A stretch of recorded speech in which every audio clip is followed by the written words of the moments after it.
It's great to have you with us from wherever you're tuning in from.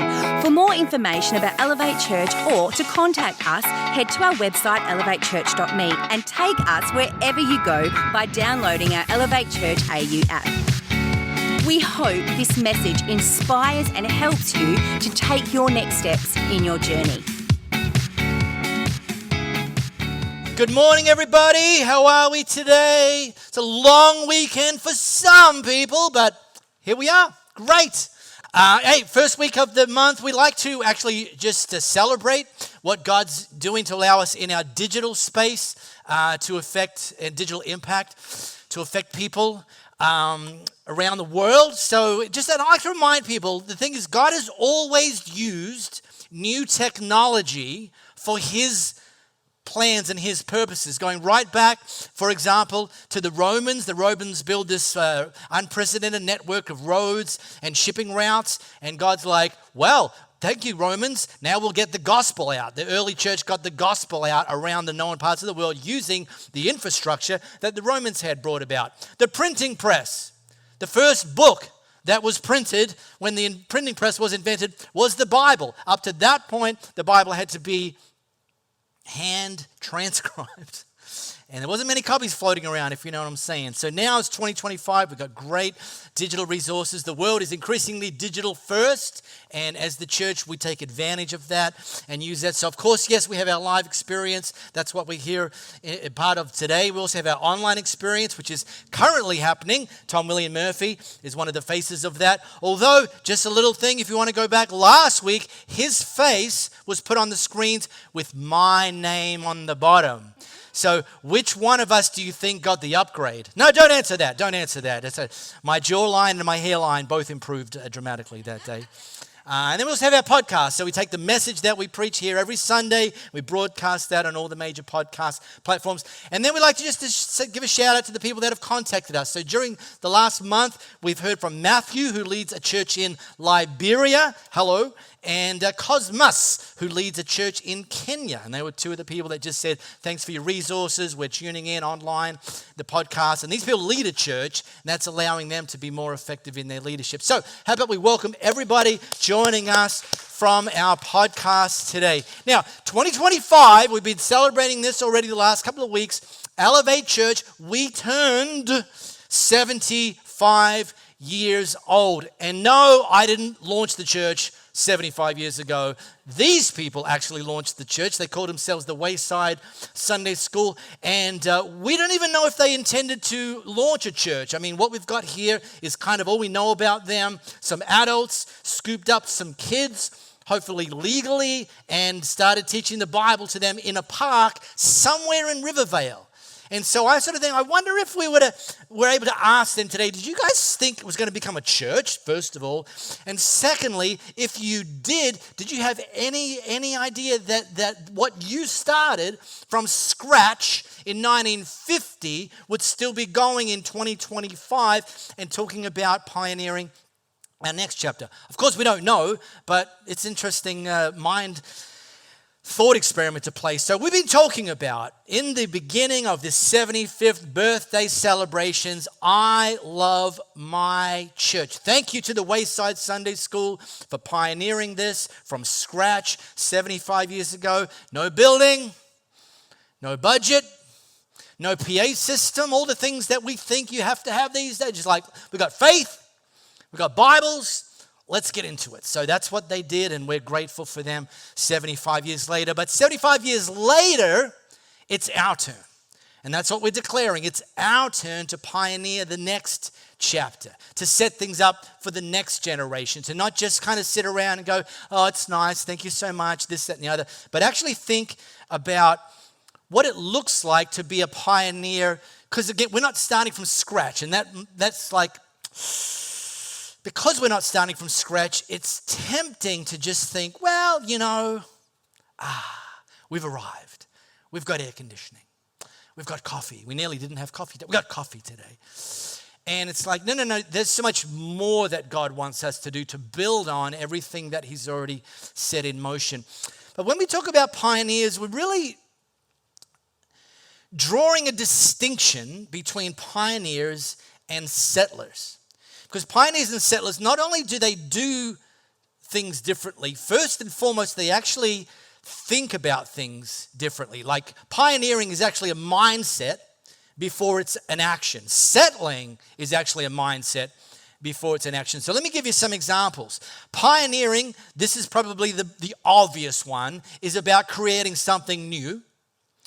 And settling is about plug and play. Like just kind of like moving into something that someone else has already established and reaping the benefits of that. Pioneers think generationally. Like, what can I do? How can God use my life to make things better for the next generation? Whereas settlers typically are thinking about what's in it for me here and now. And so we're inviting everybody to become pioneers if you're not already. It takes faith. One of the reasons pioneering takes faith is there's no guarantee it's actually going to work. You're like, well, we'll give it a go. Yeah, that's exactly right. And secondly, the reason it takes faith is there's also no guarantee of how long it's going to take. And one of the things I know about pioneering is sometimes it's harder than you imagined it was going to be, and it takes longer than you thought it ever would. Hey, last week we were reciting the Three Little Pigs. This week we're going to a music festival. And that's what pioneering looks like. Like for a little bit, the first guy, here's the thing, by the way, when it comes to pioneering, somebody has to go first. And for a little bit, that person looks like they've lost their mind. Everyone's like, what in the, especially the settlers, they're like, can you please sit down? You're making us very uncomfortable. And yet, when you're out there doing the right thing, when you're out there doing something new, particularly when you're out there doing what God's called you to do, it will take time, but we can trust that God's going to bring more people and more people. And guess what? It starts to normalize the behavior, and it normalizes it because the people that are now in there doing the fellow pioneering are thinking to themselves, I was sitting down, watching, how boring. Now I'm up and I'm in and I'm doing the things. This is so much more exciting. So we're just putting it out there as we go through 2025. If you're not all in as pioneers here, there's an invitation that we're extending to you. And incidentally, there's a lot of people already all in as pioneers at Elevate Church. In fact, too many to refer to, but I'll give you a few examples. So literally 12 months ago, I took out one of our people from our church for a adult beverage. We met there, and I invited them to join our media team. Now, that person is a FIFO worker. Isn't everybody in WA? They're a FIFO worker, so they work 1 week on, 1 week off. And so they're in town every fortnight. So I said, look, if you're interested, joining our media team, but just so you know, it's not like I'm going to schedule you every fortnight. And they said, no, please schedule me every fortnight. I'm in, and when I'm here, I'm going all in. Well, that person is currently sitting behind our Mac. His name is Matt. And Matt's like, yep. And so for the last 12 months, every second week, unless he's trekking through the highlands of Asia, he's here. And I love that. He's, okay, great, fantastic. Also, about 12 months ago, we had commercial cleaners that were cleaning our facilities on a contracted basis. We canceled that contract in order to take that same money and invest it into mission. But we didn't want to live and operate in squalor. So somebody's got to clean this place. So our host team and our operations team stepped up. And one of them is this guy here, Prince Harry. And Prince Harry, you will see him here 8 a.m. every Sunday morning with purple latex gloves on, schlepping around, cleaning, scrubbing toilets. Boo! Just and changing toilet rolls and wiping down bed and it's like, how great is that? How great is that? You don't need a special calling from God to pioneer. You just need to say, Where's the opportunities? I'm all in. He's not a professional cleaner. Now, I trained him, so he's as good as a professional cleaner, but that's not the point. He's the professional cleaner minus the pay. But that's what goes all in. He didn't sign up for that, but he's like, if that's what's there, I'm all in. Give me the bucket. In our Elevate Kids, pretty much every Sunday, we've got incredible team members there, and two of them are our first ever junior team members. They've come up through Elevate Kids. They're now part of Elevate Youth and in high school, and they've joined our Elevate Kids team last year as junior team members. Their names are Ethan and Jaden. And listen, they are here every single Sunday serving in Elevate Kids. How good's that? Now, just before you applaud, understand something. They have an African mum, and she's explained to me the dynamic. And the dynamic, apparently, when you have an African mum, apparently, so I'm told, this is how the dynamic goes. I ask them what they want to do. I then pause for 10 seconds, and then I tell them what they're going to do. So every week, with the encouragement of their African mum, they are in serving in Elevate Kids. And we had some kiddos come, 3 kiddos come for the first time, primary school last week, and came barreling out of Elevate Kids up to their mum and dad who were here for the first time, said, "This is the best church ever, this is the best church." So I text them during the week, via their mum, let them know it's fantastic. This is like, it's so good. We've got people giving financially, and this is something I mentioned a couple of weeks ago, giving financially, which, by the way, is bonkers at the best of times. Louie and I are in the process of refinancing our mortgage right now, okay? That's a sidebar. But one of the things is we have to disclose our bank statements, and there's a pretty healthy line item there that is giving money away. It makes no sense. The bank manager is like, what's this? Like, are you buying cocaine? Like, what's this trend? What? And right now, you guys know this. We're in a country which experienced a cost of living increase. Some of you with mortgages are paying higher interest rates than you were 3 years ago, and yet people are giving consistently because that's what pioneering looks like. All the while trusting that God's our provider, and anything that we can't outgive God. Now, when I say we're inviting you, if you're not already, all in pioneering here at Elevate Church, I'm saying we, because Louie and I, we're all in ourselves. We're leading, along with all the team members, we're leading by example. Louie, this time last year, now Louie works as an associate principal at a pretty large high school in the northern suburbs, works 60 plus hours a week, and it's not a brag, it's a very demanding job. And this time last year, stepped up and started leading 3 areas within Elevate Church that she wasn't previously leading, and just a sense of, if that's what pioneering looks like, I'm all in. Middle of last year, so I have a background in youth ministry.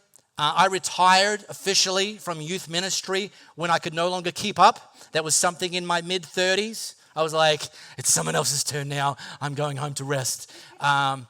Mid last year, age 55, I unretired from youth ministry and I jumped back in, and I'm one of the Elevate Youth team members. Now understand this, not only am I currently older than every single one of the dads of the kids in Elevate Youth, I'm even older than some of the combined age of the parents of some of the kids in Elevate Youth.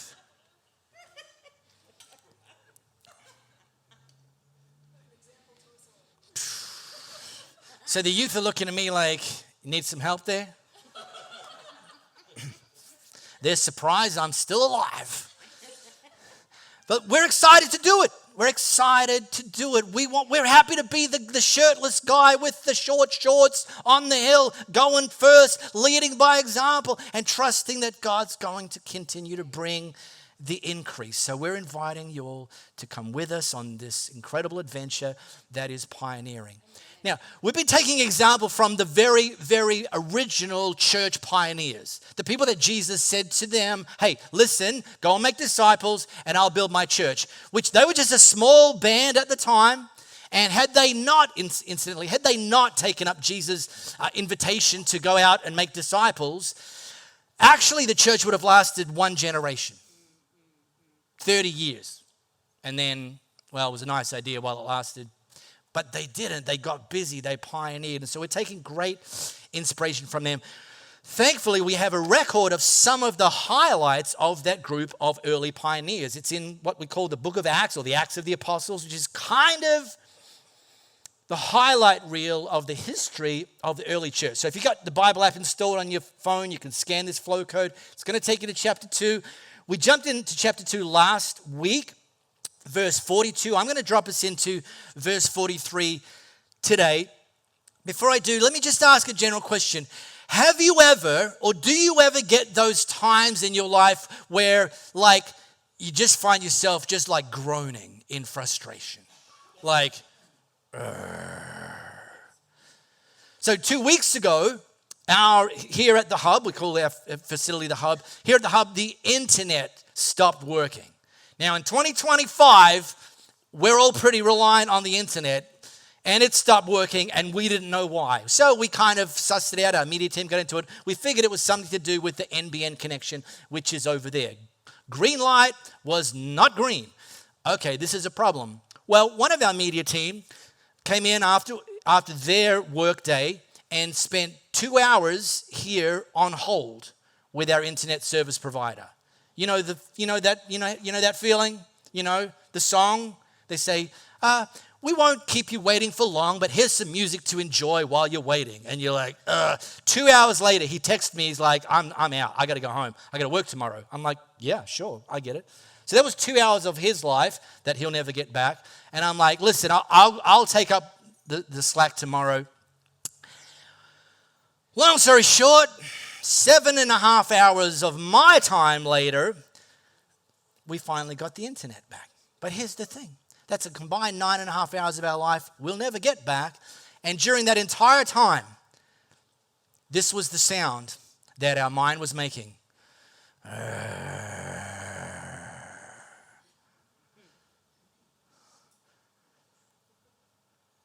And life can be that way sometimes. You're just like, you got to do it, but it's not fun.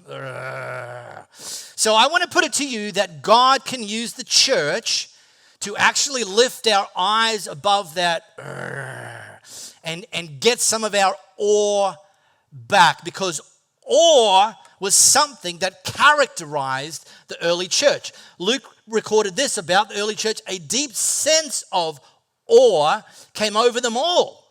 And the apostles performed many miraculous signs and wonders. So the first thing that we noticed that helped them live with a deep sense of awe was around them there was miracles taking place.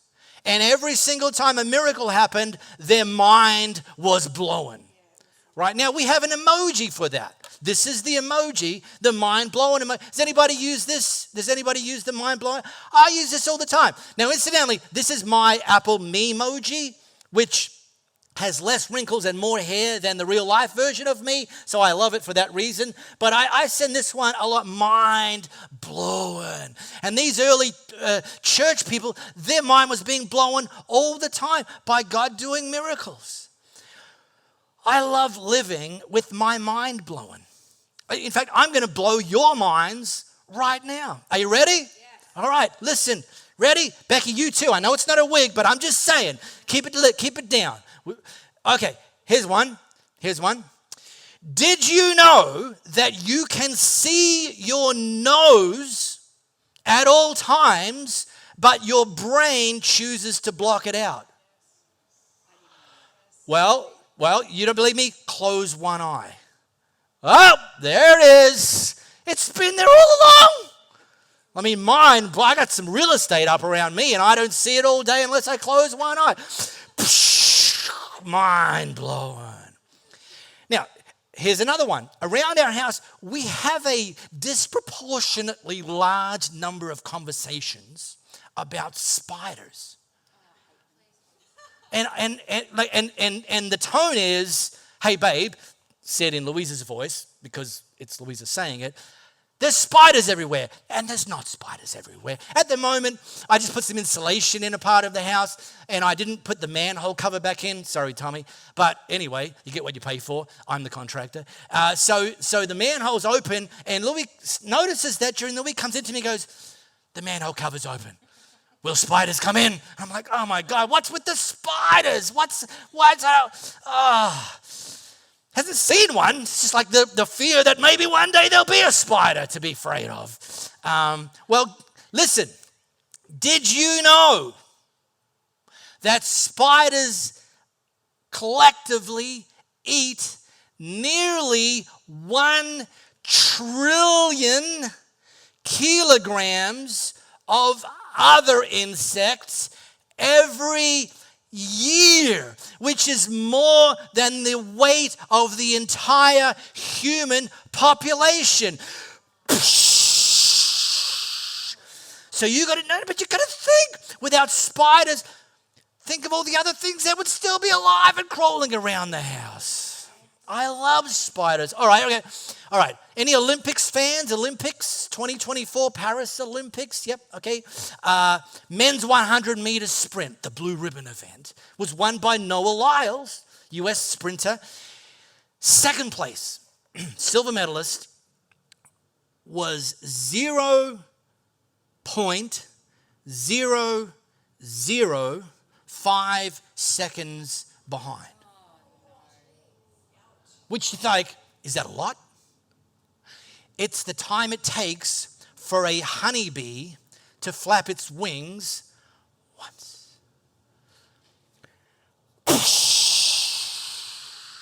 See, I just blew your mind 3 times, man. You're like, I'm learning so much this morning. I'm glad I'm here.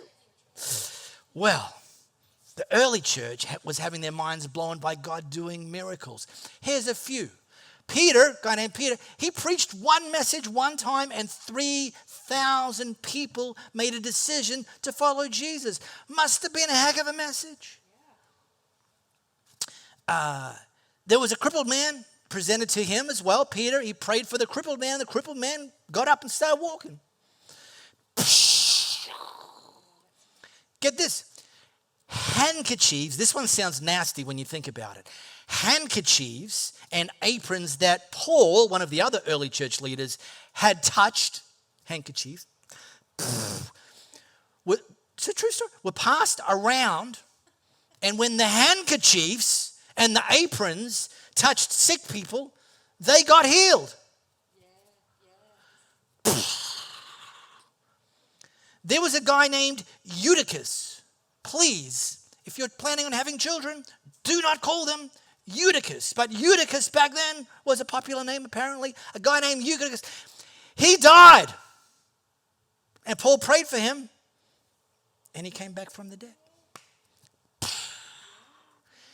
Now the book of Acts was recorded over 30 years and cites 29 miracles, of which I just highlighted some. I don't think it's all of the miracles. I think it's like, here's some examples of what God was doing during that 30-year period. And we can kind of look at those 29 miracles and miracles like it and group them into 4 categories. And I'll just really rattle them off quickly. Miracles of restoration. You know, these include physical healing.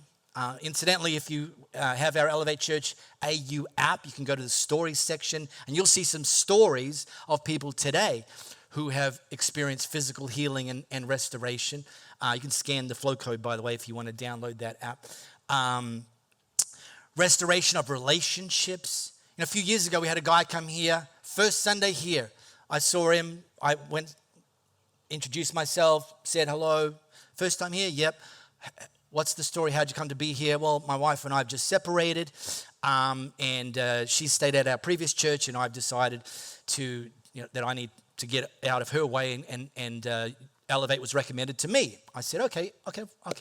So is there any chance that your marriage might ultimately kind of get restored? And he said, no, I'm an alcoholic, and no, it's game over. Like, it's not going to happen. 12 months later, as he'd put himself into an Elevate group, as he'd gone to counseling, as they'd started going to counseling together, as he'd started going to meetings, which, about that, recovery meetings. 12 months later, they reconciled. He's now back at the church that he stepped away from, and they're now back together, and their marriage is thriving. That's a miracle.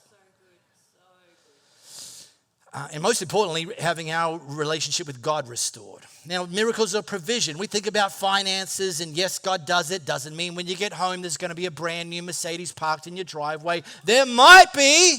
I'm saying God can't. I'm just saying don't limit him to just thinking about that, because sometimes it's provision of opportunities. Sometimes it's a provision of jobs. Sometimes it's provision of things you weren't even looking for. But when you see them, you're like, oh, God, that's amazing. Thank you so much. Miracles of guidance. God, should I take that job? Should I date that guy? That's a classic one, sitting in a coffee shop. God, I'm going to date the next guy that walks through the door. And then some guy walks through the door, he's like 70 years older than you. You're like, no, make it the next guy. And God gives us guidance. And then freedom. I just mentioned freedom from addiction. Freedom from the past pain, past damage, past words spoken over you. Freedom from small thinking.